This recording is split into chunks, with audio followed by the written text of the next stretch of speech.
आज हम कोशिका विभाजन और उसके प्रकारों के बारे में अध्ययन करेंगे।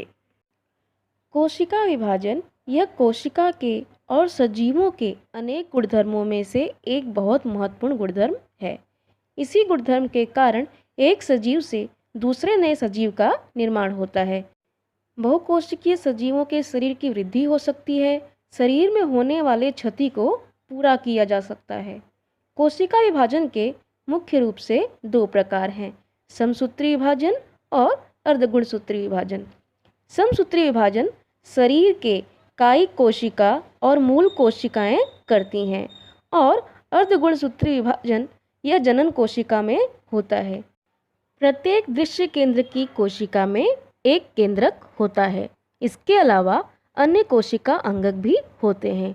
इस जानकारी के आधार पर अब हम दोनों प्रकार के कोशिकाओं के विभाजन का अध्ययन करेंगे। किसी भी प्रकार की कोशिका विभाजन में पूर्व कोशिका उसके केंद्रक में स्थित गुणसूत्रों की संख्या को दुगना करती है। यदि गुणसूत्रों की संख्या 2n हो तो वह दुगनी होकर 4n हो जाती है। 2n अवस्था में हर प्रकार के गुणसूत्र की एक जोड़ी होती है, लेकिन n अवस्था में हर प्रकार का केवल एक ही गुणसूत्र होता है। तो आइए पहले देखते हैं हम समसूत्री कोशिका विभाजन के बारे में। कायिक कोशिका और मूल कोशिका यह समसूत्री विभाजन द्वारा विभाजित होती हैं। समसूत्री विभाजन मुख्यतः दो सोपानों में पूर्ण होता है। वे दो सोपान अर्थात प्रकल विभाजन, जिसे हम केंद्रक का विभाजन भी कह सकते हैं, और परिकल विभाजन यानी जीव द्रव्य का विभाजन होता है। केंद्रक का विभाजन 4 चरणों में पूरा होता है।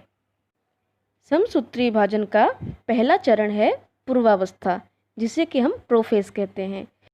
केंद्रकीय विभाजन की पूर्वावस्था में बहुत ही नाजुक धागे जैसे गुणसूत्रों का वलीभवन होता है, जिससे वे लंबाई में छोटे और आकार में मोटे होकर उनके अर्धगुणसूत्र जोड़ी के साथ दिखाई देने लगते हैं।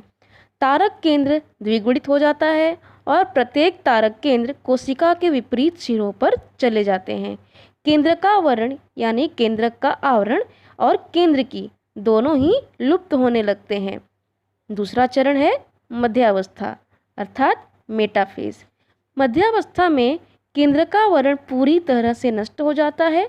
सभी गुणसूत्रों का घनीकरण पूर्ण होकर प्रत्येक गुणसूत्र उसके अर्धगुणसूत्र जोड़ी के साथ स्पष्ट रूप से दिखाई देने लगते हैं। सभी गुणसूत्र कोशिका के मध्य प्रतल में समांतर अवस्था में संरचित होते हैं।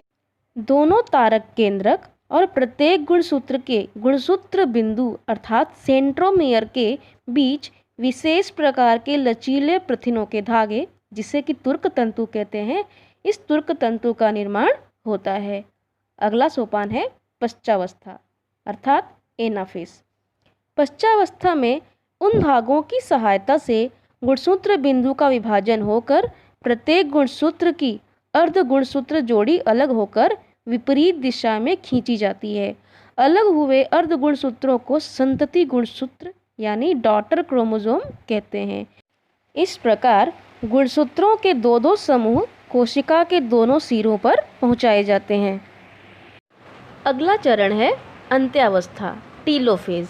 अंत्यावस्था में कोशिका के दोनों सिरों तक पहुँचे हुए गुणसूत्र अब विसंगित हो जाते हैं अर्थात खुल जाते हैं, जिससे वे फिर से नाजुक धागों के जैसे पतले होकर लुप्त हो जाते हैं।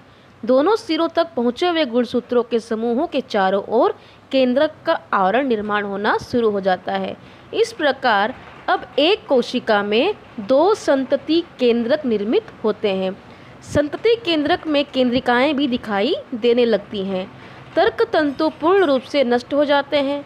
इस प्रकार केंद्रक का विभाजन पूर्ण हो जाता है और फिर जीव द्रव्य का विभाजन, जिससे साइटोकाइनेसिस कहते हैं, यह प्रक्रिया शुरू हो जाती है।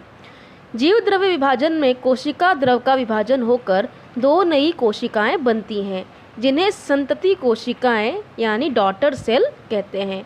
इस प्रक्रिया में कोशिका के मध्य प्रतल के समांतर एक दरार का निर्माण होकर धीरे धीरे नीचे वह धंसते जाते हैं और 2 नई कोशिकाओं का निर्माण होता है।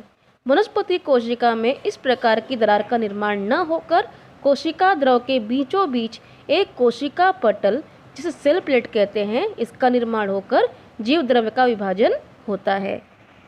यह कोशिका पटल बाद में कोशिका भित्ति का रूप ले लेती है। दोस्तों, समसूत्री विभाजन शरीर की वृद्धि के लिए आवश्यक होता है। शरीर में होने वाली क्षति को पूरा करने के लिए, जख्मों को भरने के लिए, सभी प्रकार की रक्त कोशिकाओं का निर्माण करने के लिए समसूत्री विभाजन की आवश्यकता होती है। आइए अब देखते हैं अर्धसूत्री विभाजन के बारे में। अर्धसूत्री विभाजन 2 चरणों में पूरा होता है, जैसे अर्धसूत्री विभाजन भाग 1 और अर्धसूत्री विभाजन भाग 2। भाग 1 में सजातीय गुणसूत्रों का जनुकीय विचरण अर्थात जनुकीय पुनः संयोग होता है, जिससे वे सजातीय गुणसूत्र 2 समूहों में विभाजित होकर 2 अगुणित कोशिकाएं बनाती हैं। अर्धसूत्री विभाजन का भाग 2 यह समसूत्री विभाजन के जैसा ही होता है। इसमें भाग 1 में तैयार हुई दोनों अगुणित कोशिकाओं का विभाजन होकर उससे कुल 4 अगुणित कोशिकाएं बनती हैं। युग्मक और बीजाणु का निर्माण होने वाली प्रक्रिया अर्धसूत्री विभाजन द्वारा होती है। इस कोशिका विभाजन की पद्धति में एक द्विगुणित कोशिका से 4 अगुणित कोशिकाएं बनती हैं। इस कोशिका विभाजन के समय सजातीय गुणसूत्रों में पारगति होकर सजीवों का पुनः संयोग होता है, जिससे बनने वाली चारों संतति कोशिकाएं जनुकीय दृष्टि से जनक कोशिका से और एक दूसरे से अलग अलग होती हैं। तो दोस्तों, आज के लिए बस इतना ही। मिलते हैं अपने अगले वीडियो में एक नए पार्ट के साथ। तब तक के लिए बाय बाय।